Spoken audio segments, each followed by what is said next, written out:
बिस्मिल्लाहिर्रहमानिर्रहीम। मुअज़्ज़िज़ सामीन, अस्सलाम वालेकुम रहमतुल्लाहि वबरकातुहू।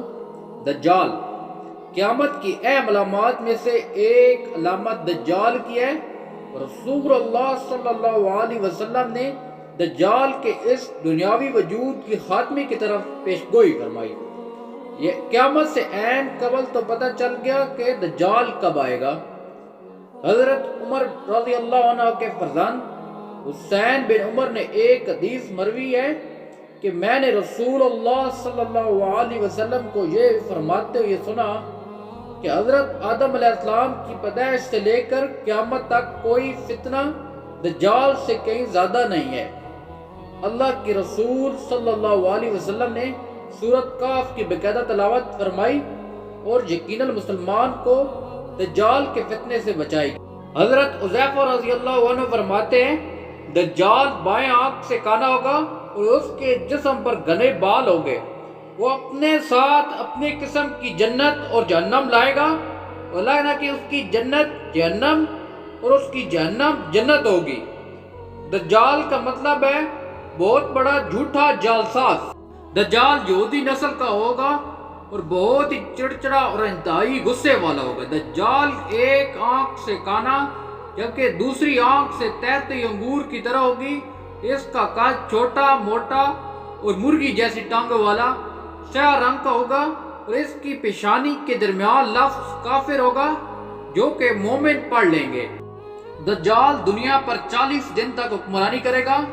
एक दिन एक साल की तरह और एक दिन महीने की तरह, एक दिन हफ्ते की तरह और बाकी दिन बाकायदा अयाम की तरह। इस तरह इसका राज 14 माह 14 दिन तक जारी रहेगा और शाम और इराक के मबैन फसाद और बदउनवानी की अपनी मुहिम का आगाज करेगा।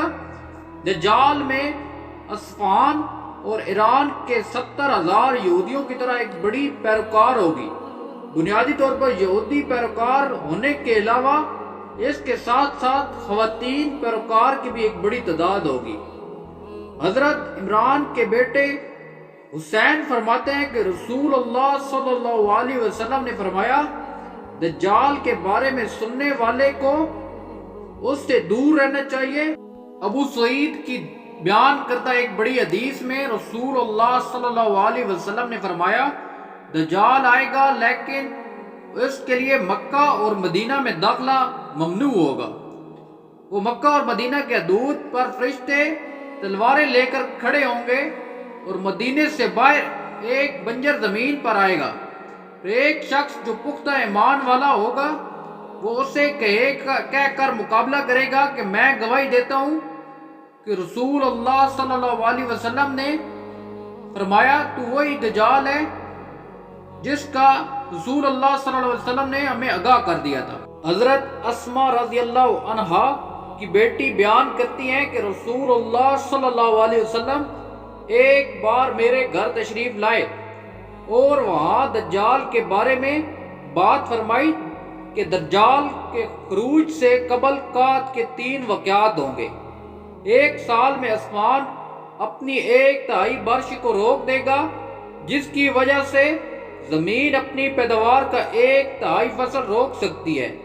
दूसरे साल को आसमान को 2/3 रोक देगा जिसकी वजह से जमीन अपनी पैदावार का 2/3 हिस्सा रोक देगा।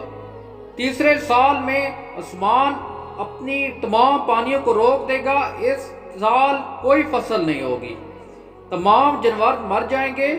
दज्जाल की सबसे बड़ी बुराई ये होगी वो किसी के पास जाएगा और उससे पूछेगा कि अगर मैं आपकी ऊँटनी को जिंदा कर दूं तो आप यकीन करेंगे कि मैं आपका रब हूं? यह शख्स जवाब देगा यकीनन। इसके बाद शैतान बहुत से शैतानों जो दज्जाल का साथ देते हुए होंगे उस शख्स के सामने ऊंट की शक्ल में हाजिर होंगे। इसी तरह दज्जाल किसी दूसरे शख्स के सामने हाजिर होगा जिसके बाप और भाई भी फौत तो ये तवील अरसा गुजर चुका होगा। इस तरह पूछा जाएगा कि अगर मैं आपके वालिद और भाई को भी जिंदा कर दूं तो आप यकीन करेंगे कि मैं तुम्हारा रब हूं? यह शख्स जवाब देगा क्यों नहीं।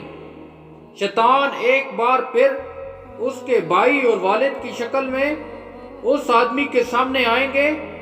حضرت مغیرہ بن شعبہ کہتے ہیں کہ کسی بھی دجال کے بارے میں رسول اللہ صلی اللہ علیہ وسلم سے نہیں پوچھا ہوگا جتنا میں نے پوچھا۔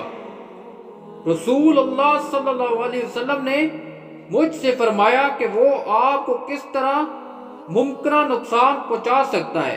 میں نے کہا لوگ کہہ رہے ہیں کہ پہاڑ اس کے لیے روٹی اور دریا اس کے لیے پانی ہوں گے۔